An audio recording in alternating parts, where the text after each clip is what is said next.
think they had mastery of techniques that we don't know about Right. yet. And perhaps equipment. The Great Pyramid remains to me an abiding mystery. The Great Pyramid sits so precisely oriented to true north that modern GPS equipment struggles to beat its margin of error. It is aligned to true north within 1/20th of a degree. That is remarkable when you consider the time period when the Great Pyramid was built. That single fact alone should stop anyone from claiming this structure is fully understood. And yet, for decades, archaeology assumed the big questions were settled. Who built the pyramids? Then an AI was handed every shred of recorded data and came back with something nobody in the room expected.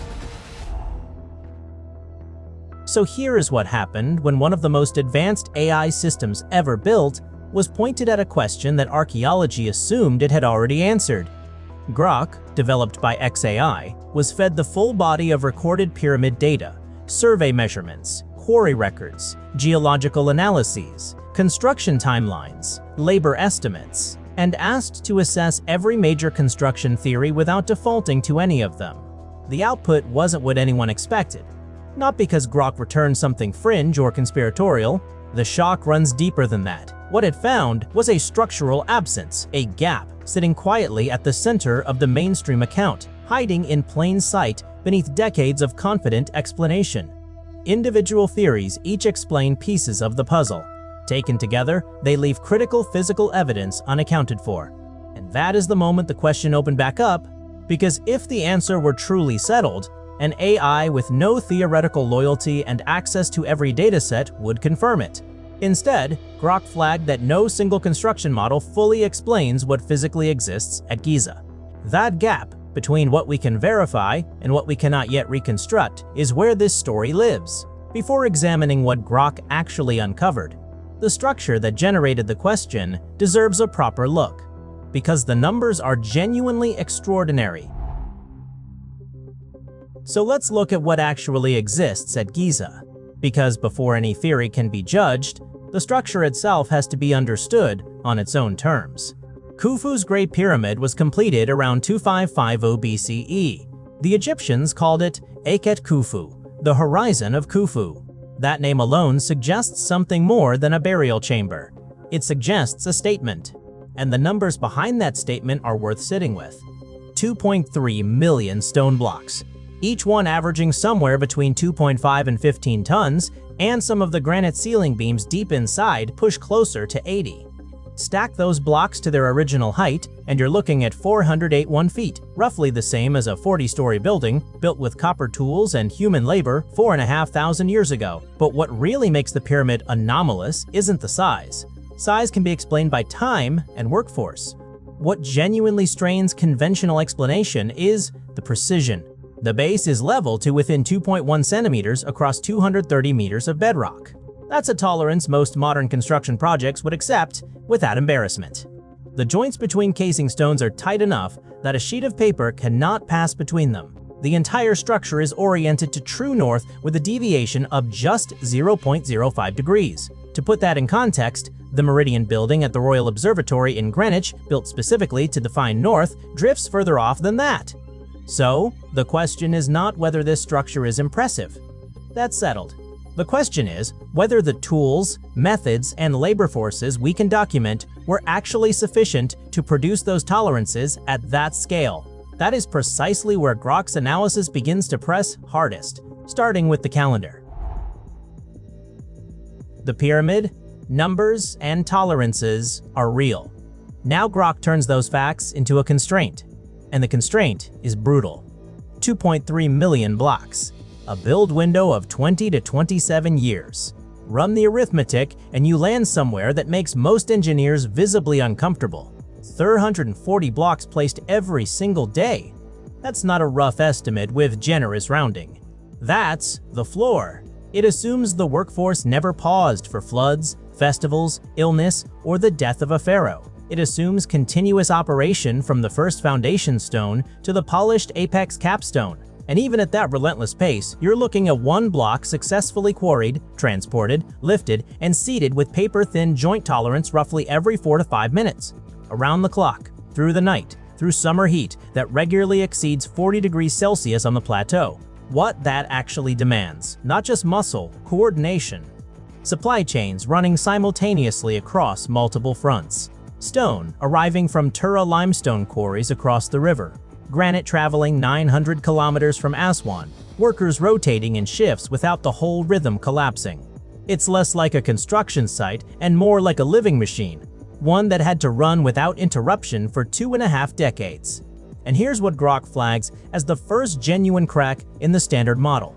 The documented workforce estimates, the documented tools, and the documented delivery systems, when modeled together, struggled to sustain that pace while simultaneously producing the precision the structure actually shows.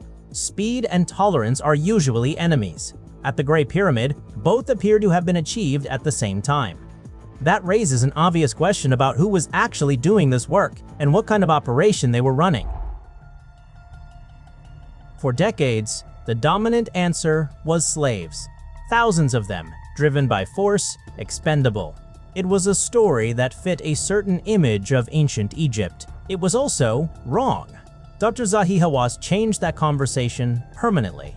His excavations near the Giza Plateau uncovered something the slave narrative could never explain: tombs. Modest ones. 9-foot shafts holding skeletons of pyramid builders, buried with jars of beer and bread for the afterlife. Whoever arranged that burial believed these men deserved dignity in death. That is not how you treat property. But what really makes the find significant is what Hawass discovered inside the pyramid itself. Sealed chambers, hidden from sunlight since Khufu's reign, contained marks painted in red ochre, crew names, tally counts, rotation logs. And among them, a name that no one expected: Friends of Khufu.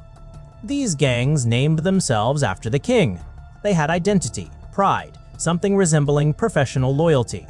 The Wadi el-Jarf papyri reinforce this completely. Those administrative records track stone deliveries, shift rotations, and supply chains with bureaucratic precision.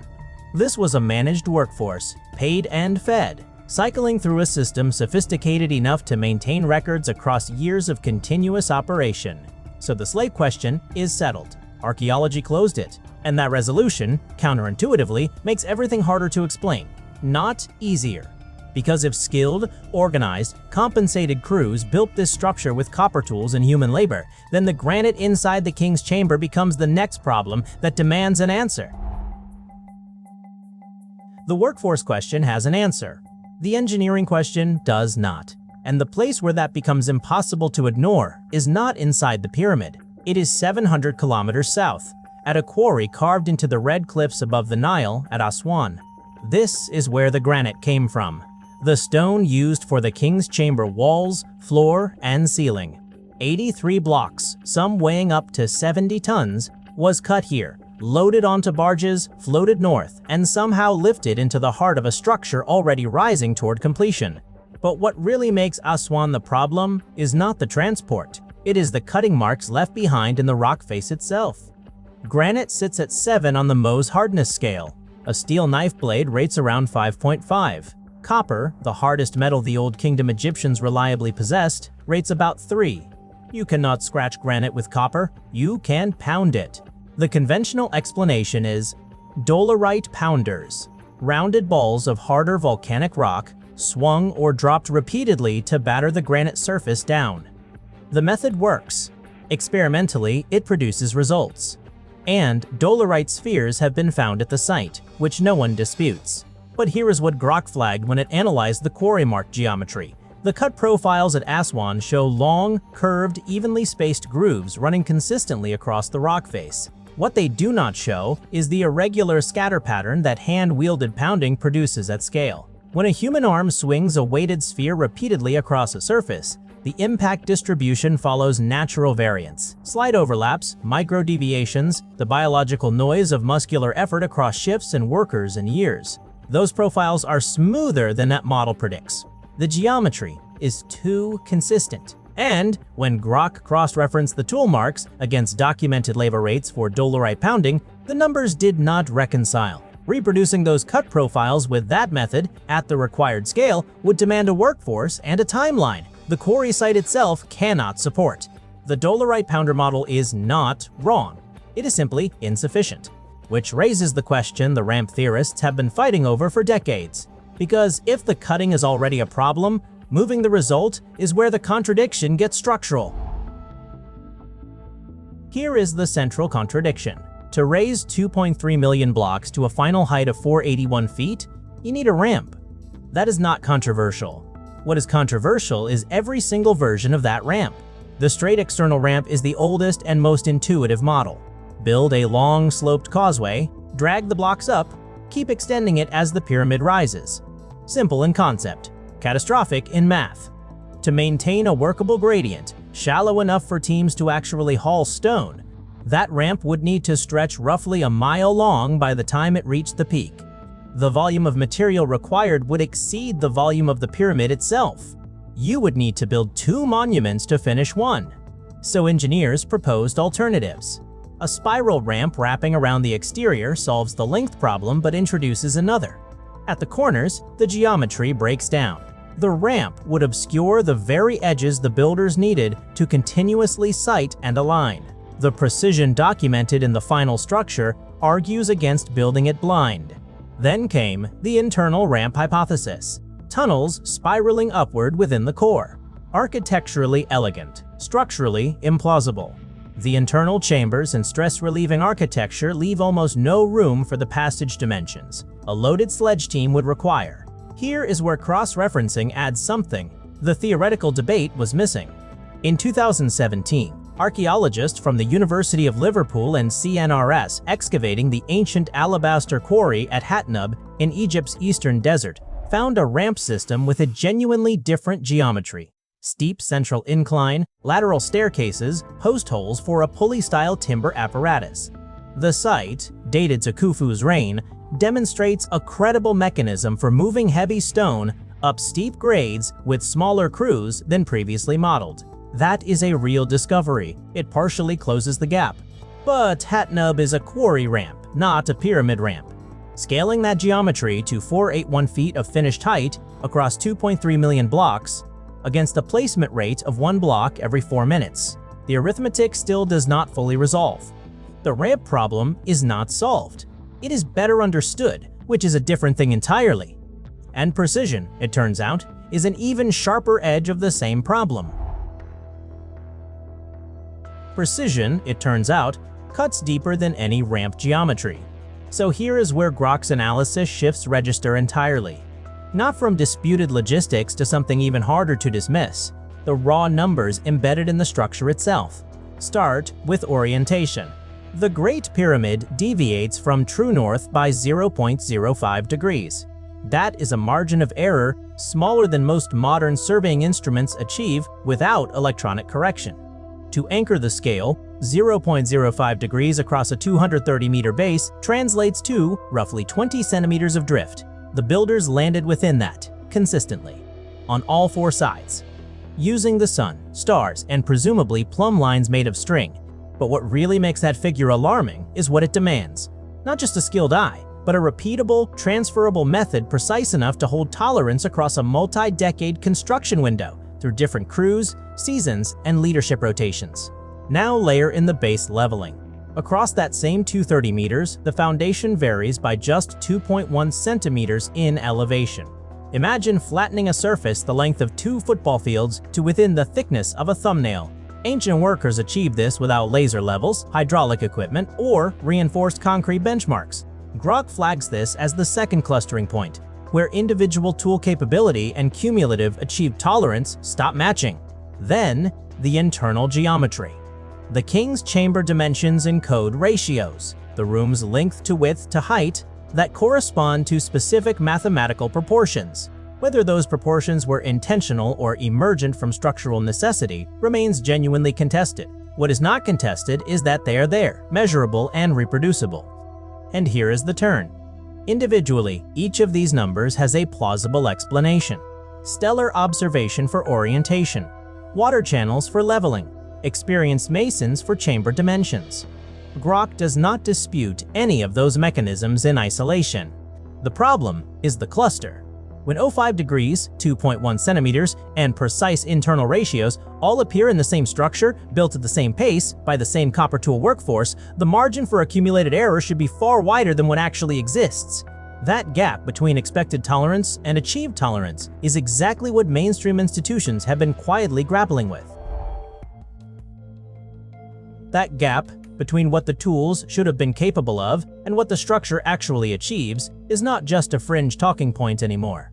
Because here is what the institutions running the most rigorous excavations on the Giza Plateau have formally put on record. Mark Lehner's Ancient Egypt Research Associates, better known as AERA, and the Giza Plateau Mapping Project together represent decades of systematic, ground-level archaeology. They produced the worker village. They confirmed the bakeries, the dormitories, the medical facilities treating injuries consistent with heavy construction labor. They authenticated the Wadi El Jarf papyri, actual administrative documents recording stone deliveries to Giza in real time. The human workforce is not in question. That part of the picture is detailed, documented, and settled. But what those same institutions have not settled, and have said so explicitly as recently as 2024, is the precise mechanism by which multi-ton granite and limestone blocks were lifted and placed to the tolerances the structure actually shows. AERA researchers have proposed internal ramp systems. Other affiliated scholars favor external sledge and lever combinations. The Hatnub ramp discovery offered a partial answer for earlier lower courses. None of these models, individually or combined, has been demonstrated to reproduce the upper section placements at the documented pace with the documented tools. That is not a conspiracy theory. That is the stated position of mainstream archaeology. And what Grok's analysis does, which lands harder than any fringe claim, is simply quote those institutions back to themselves. So here is where everything lands. The Great Pyramid was built by Egyptians. That part is settled. The worker villages, the medical records, the red ochre crew signatures, the papyri logging stone deliveries, that evidence is unambiguous, layered, and mutually reinforcing. Anyone still reaching for alien architects or lost civilizations is working against the archaeological record, not with it. But what Grok's analysis makes impossible to dismiss is the second half of that answer. Because knowing who built it is not the same as knowing how they did it at the precision the structure actually demonstrates. Think of it this way. Imagine someone hands you a finished Swiss watch and tells you it was made by craftsmen in Geneva. You believe them completely. The provenance is documented. The craftsmen are real. And yet, if you cannot reconstruct the exact sequence of tools and techniques that achieved that precision, you do not fully understand the watch. That is exactly where the Great Pyramid sits in 2025. Now, the honest answer Grok returned is this. The who is answered. The how is not. The builder's identity is historical fact. The engineering method capable of delivering 0.5-degree north alignment, 2.1 centimeter level tolerances, and 340 blocks placed daily remains an open reconstruction problem, acknowledged as such by the very institutions spending careers on it. It is not mysticism. It is simply an unresolved engineering question sitting inside an otherwise well-documented historical achievement. And the reason that answer shocked people, researchers included, is that most assumed the question was already closed. It wasn't. And an AI had to quote the experts back at themselves before anyone noticed. The question was never who. It was how. No single theory closes that gap. The Nazca scale precision of 1 block every 4 minutes still waits for a complete answer. Future excavations beneath Giza may finally deliver it. Or they may deepen the mystery. Either way, the pyramid isn't finished surprising us. What should Grok AI be asked next? Drop it below.